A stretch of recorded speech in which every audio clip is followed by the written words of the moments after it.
हमारे अध्यक्ष जी के लिए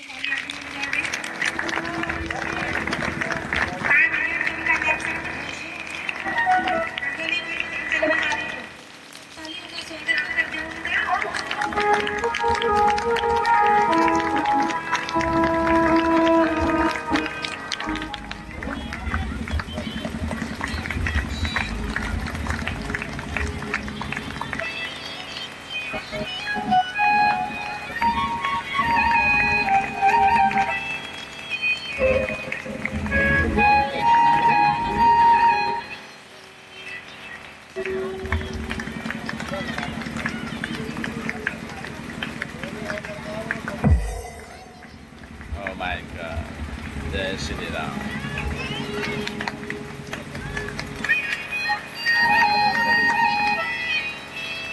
गुरुदेव बिल्कुल।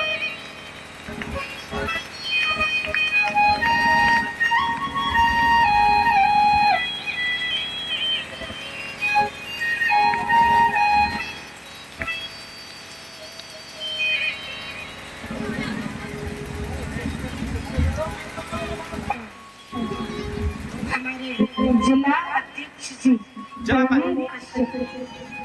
पंचायत अध्यक्ष जी, जिला पंचायत अध्यक्ष जी बिल्कुल, जो मेरे कासगंज के रहने वाले हैं, उन्होंने कथा पाठान में इस पंडाल का शुभारंभ बनाया है और इन्होंने से मेरा सम्मान किया है।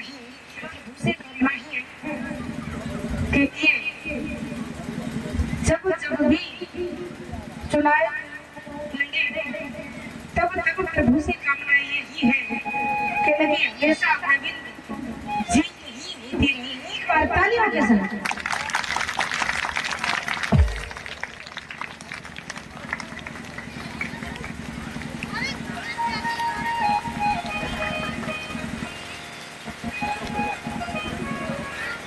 सही है, सही है। ठीक ठीक, वीडियो बन रही है, नो टेंशन, वीडियो वाले भेज देंगे।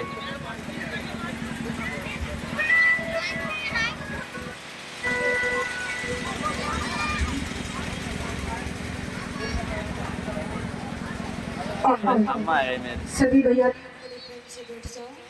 बोलना चाहते हैं, उनके सब बड़े प्रेम भाव से स्मरण करो।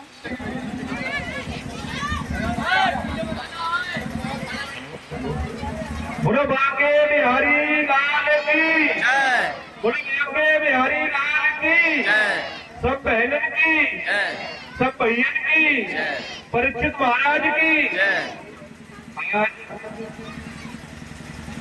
मल्लानगर में चल रही है बहुत ही सुंदर भागवत कथा। बड़ी बहन सोनी जी, इनकी आवाज में बहुत ही रस है। मैं गांव की ओर से इनका हार्दिक स्वागत करता हूँ। भागवत कथा ऐसे कार्यक्रम हमारे सनातन धर्म में, हिंदू धर्म में होते रहनी चाहिए, क्योंकि आज का दौर ये बैठ जा, कंप्यूटर मोबाइल का युग हो गया है। ये बैठ जा, हमारी जो पीढ़ी है, ये बैठ जा, आजा। जो नन्हे बच्चे हैं, युवा पीढ़ी है, आज और ज्यादा आकर्षित हो रही है और अपने धर्म को भूलते जा रही है। ज्यादा बच्चा हूँ यार। लेकिन मैं पूरी कमेटी जो मल्लानगर की जो कमेटी है, ये कार्यक्रम करा रही है, उसके लिए बहुत बहुत धन्यवाद देता हूँ कि आप लोग ऐसे कार्यक्रम करके हमारे आने वाली पीढ़ी के लिए हमारे धर्म के बारे में बता रहे हो, हमारे भगवान के बारे में बता रहे हो, क्योंकि हमारे देश ऋषि मुनियों का देश है। अनेकों भगवान ने हमारे इस भारतवर्ष में जन्म लिया है। आज हम लोग उनके बताए हुए रास्ते पे चल रहे हैं और ऐसे सुंदर सुंदर भागवत कथा, राम कथा, श्री कृष्ण कथा और के आयोजन हम लोग करते हैं। ये कार्यक्रम करने से एक तो हमारे और आपके बीच में भाईचारा बना रहता है और हमें हमें अपने धर्म के बारे में जानकारी मिलती है। मेरी अपनी बहन है जो हमारे लिए शास्त्री जी है, मैं उनसे कहना चाहूंगा ये समाज मेरा बड़ा भोला वाला समाज है और ये समाज मेरा अभी विकास से पिछड़ गया है। ये विकास से पिछड़ने का कारण और कोई नहीं है, केवल और केवल एक ही कारण है, वो है शिक्षा। आज हमारा समाज शिक्षा के प्रति कमजोर है। मैं अपनी बहन से कहना चाहूंगा कि शिक्षा के बिना इस दुनिया में कुछ भी नहीं है। आज का युग शिक्षा का युग है। अगर मैं गारंटी से कह सकता हूँ अगर हमारे शास्त्री जी पढ़े लिखे नहीं होती तो ये आपके लिए इतनी सुंदर कथा नहीं सुना पाती। तो मैं बहन से कहना चाहूंगा ये मेरे नन्हे नन्हे अभी मेरे भविष्य है, मेरा आने वाले देश का भविष्य है, इनके लिए शिक्षा के लिए जरूर जागृत करें। यहाँ पर मेरी बहनें बैठी हुई है, मैं अपनी बहनों से कहना चाहता हूँ ये मेरी बहनें आपके माता पिता आपके लिए 18-20 साल पूरी मेहनत करके चाहे वो भूखे रहे प्यासे रहे खुद कपड़े नहीं पहने लेकिन अपनी बेटियों के लिए वो पूरी मेहनत और वो हर खुशी देना चाहता है माँ बाप जो कोई नहीं दे पाता है। तो मैं अपनी बहनों से कहना चाहूंगा ये मेरी बहनों कभी अपने माता पिता का सिर और भाई का सिर झुकने मत देनी, मैं अपनी बहनों से कहना चाहता हूँ ये मेरी बहनों आए दिन परिवार के गिले सो रही है, थाने में मुकदमे जाते हैं, कोर्ट में मुकदमे जाते हैं। अगर आपने मेरी 3-3 बातें मानी मैं गारंटी से कह सकता हूँ जो सास और बहू के जो झगड़े होते हैं, घर की पति पत्नी के जो झगड़े होते हैं, मैं गारंटी से कह सकता हूँ ये भी झगड़े आपके परिवार में नहीं। मैं अपनी बहनों से कहना चाहता हूँ ये मेरी बहनों जिस प्रकार से अपने पिता को पिता मानती हो, जितना प्यार आप अपने पिता से करती हो, ससुर मिलने के बाद अगर आप अपने ससुर में पिता को देखोगी तो गारंटी से कह सकता हूँ अपने पिता का करती हो उतना ससुर को सम्मान करोगी, आपके परिवार में कभी नहीं होगा। जिस प्रकार से आप अपनी माता को मां मानती हो, अपनी मां को प्यार करती हो, अगर आपकी मां को बुखार आ जाए तो आप अपनी मुझे गारंटी से कह सकता हूँ भी जरूरी नहीं आप उसको छोड़कर अपनी मां को देखने के लिए।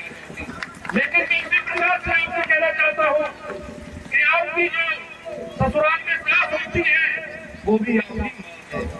अगर आप उसे अपनी मां की तरह प्यार करती हो और अपनी मां की तरह सम्मान देने का काम करती हो तो मैं गारंटी से कह सकता हूँ ये लड़ाई में नहीं जाएगा, सब आप लोगों के बीच में सुलझ जाएगा। जिस प्रकार से आपकी ननद आपके लिए ऐसा ही आपकी जो बहन होती है आप अपनी बहन से प्यार करती हो, अपनी बहन के सब कुछ उठावर कर देती हो, ऐसा ही अगर उस ननद को भी आपने अपनी बहन मान लिया तो मैं गारंटी से कह सकता हूँ एक भी झगड़ा कोर्ट कचहरी नहीं जाएगा। और यहाँ पर तो मेरी माताएं बैठी हुई है, इन माताओं से भी मैं कहना चाहता हूँ ये जो बेटियां होती है ये पराया धन होता है, अपना सब कुछ छोड़कर अपने 20 वर्षों 22 वर्षों का प्यार मोहब्बत अपने माता पिता अपने भाई बहन से छोड़कर आपके बीच में आती है। आपका भी दायित्व बनता है जैसे कि आप अपनी बेटी से प्रेम करती हो उस प्रकार से आपने अगर अपनी बहू को बेटी मान लिया मैं गारंटी से कह सकता हूँ कभी भी आपके घर में कोई झगड़ा नहीं होगा।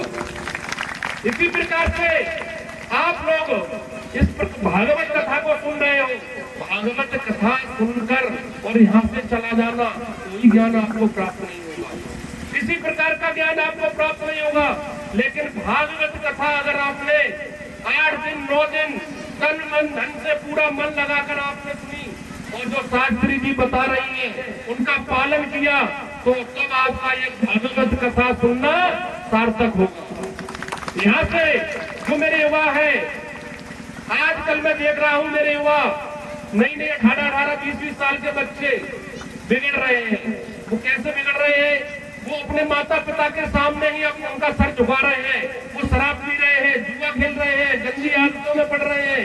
मैंने देखा है, मैं तो 40-42 साल का हो गया, मैंने कभी भी गुटखा नहीं खाया, कभी मैंने बीड़ी नहीं पी, लेकिन मैं देखता हूँ 15 साल का मल्ला नगर का बालक, जब मैं देखता हूँ बड़ा दुख होता है, तो वो बीड़ी पी रहा है, जब वो सिगरेट पी रहा है, जब दारू पी रहा है। तो मैं कहना चाहता हूँ युवा पीढ़ियों से, इस नशा को त्याग कर आपको अपने माता पिता का सम्मान बढ़ाना है तो आपको नशा त्याग कर शिक्षा के दौर जाना होगा। और जब तक आप शिक्षा नहीं प्राप्त करोगे आप किसी प्रकार का कुछ नहीं कर सकते हो, कोई भी अधिकार आप नहीं मांग सकते हो, चाहे वो राजनीतिक अधिकार हो, चाहे वो आपका प्रशासनिक अधिकार हो, कोई प्रकार जब तक आप शिक्षित नहीं हो कुछ नहीं कर पाओगे। अगर आप शिक्षित हो तो एक डॉक्टर बन सकते हो जिससे अपने माता पिता का नाम रोशन कर सकते हो। अगर आप शिक्षित हो तो वकील बन सकते हो, एसडीएम बन सकते हो, डीएम बन सकते हो। मैं इसलिए कहना चाहता हूँ अपनी युवा पीढ़ियों से, सब कुछ त्याग कर आप लोगों को शिक्षित बनना होगा। चलो हम लोगों ने तो अपना जीवन जैसे भी काट लिया, लेकिन आने वाला दौर और आज का दौर शिक्षा का दौर है। शिक्षा के बिना कुछ भी संभव नहीं है। जहाँ तक कि अगर आप एक टिकट ट्रेन की खरीदना चाहते हो वो भी अब ऑनलाइन हो गई है, उसके भी दरवाजे खिड़की जो टिकट मिलती थी वो खिड़की पे नहीं मिल रही है, आपको ऑनलाइन बुक करानी पड़ेगी। अगर आप शिक्षित नहीं हो तो कैसे ऑनलाइन करा लोगे। मैं यहाँ पर मेरी जो माताएं बैठी हुई हैं, मेरे बुजुर्ग बैठे हैं, उन लोगों से कहना चाहूंगा, अगर आपकी बेटी पढ़ना चाहती है तो उसके लिए पढ़ाई है। आज का दौर बेटियों का दौर है। आज आप देखेंगे आपके क्षेत्र की प्रथम महिला जिला पंचायत अध्यक्ष एक महिला है, आपके क्षेत्र की डीएम कलेक्टर पूरा जिला चला रही है प्रशासनिक, वो भी एक महिला है। आपके क्षेत्र में प्रशासनिक जितने भी पुलिस है विभागों को चला रही है वो आपके क्षेत्र की महिला एसपी है। और तो और आज देश की सबसे बड़ी कुर्सी प्रथम नागरिक राष्ट्र की, देश की प्रथम नागरिक राष्ट्रपति भी महिला ही है। तो महिलाओं को बच्चियों को पढ़ने की मत होती, इन्हें जाने दीजिए पढ़ने के लिए, इन्हें आजाद कर दीजिए, इन्हें इतना आजाद करें कि यहाँ से जाए काशी नहीं पढ़े, दिल्ली में पढ़े, इंग्लैंड में पढ़े, यानी जहाँ पढ़ना चाहती है बेटियां उन्हें दिल खोलकर पढ़ाइए, क्योंकि बेटी ही एक ऐसी वो है जो दूसरों का नाम रोशन करती है। एक तो अपने माँ बाप का नाम रोशन करती है, दूसरा अपने ससुराल में अपने सास ससुर पति का नाम रोशन करती है। जैसे आज हमारी बहन कथावाचक है सोनी जी, ये कथा कर रही है, तो मैं गारंटी से कह सकता हूँ इनके पास जब ये कथा करने जा रही होंगी, सीख रही होंगी, तो तरह तरह के लोग आरोप लगा रहे होंगे इन पर, तरह तरह की बातें कर रहे होंगे इनके बारे में, लेकिन इन्होंने एक निर्णय कर लिया कि मुझे सब कथा सुनानी है और कथा वाचक बनना है। तो आज कितने लोगों को ये कथा सुनाकर जागृत कर रही है।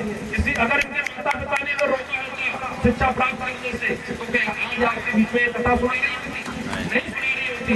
तो मैं अपने भाइयों से यही कहना चाहूंगा, सब लोगों से यही कहना चाहूंगा, और जहाँ भी जाता हूँ वहाँ पर एक ही बात कहता हूँ कि हमारा समाज आज जो शिक्षा से उतर गया है उसको आगे बढ़ाने के लिए अभी मेरी जरूरत है।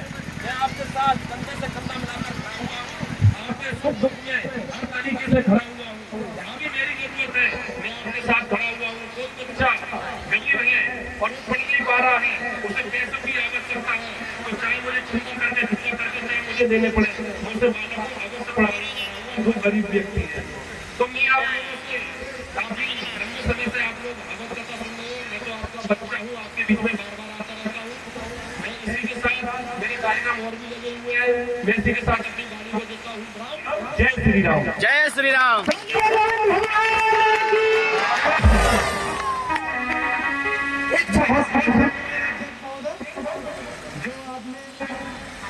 इतनी बड़ी शिक्षा दी,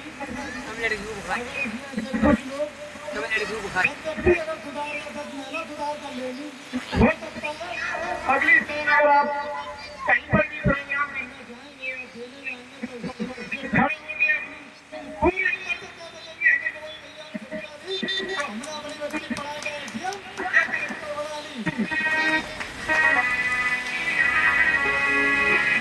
छोटा सा भजन 2 लाइन का ज्यादा नहीं।